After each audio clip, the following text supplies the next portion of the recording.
All right, guys, we do have some breaking news on Netflix. Shares moving lower and after hours trading down by about 1%. They've announced earnings, and our own Michelle Castillo is standing by, crunching the numbers. Michelle, take it away.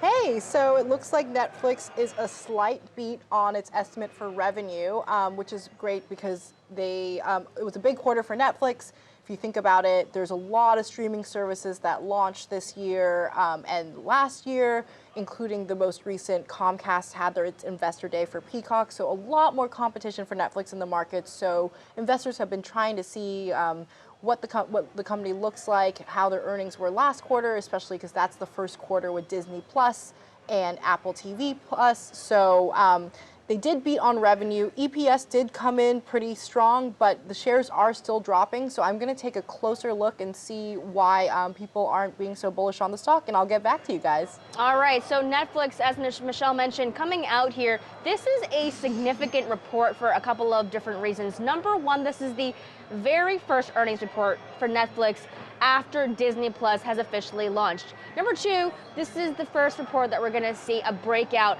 of international subscriber numbers. Netflix started to do this to show where they are actually growing, to maybe make that number of subscriber growth a little bit less opaque. We know that they have basically tapped out the North America market, with the US pretty much saturated. If you've got Netflix, that's great. They're probably not going to be able to, the company's not going to be able to milk any more people really out of the US. I mean, if you think about the comparison of the subscriber growth coming from international versus US, in the US, the expectation for growth was just under about 700,000 people versus the tens of millions, not tens of millions, but nearly 10 million growth on the international side. That's where the opportunity is.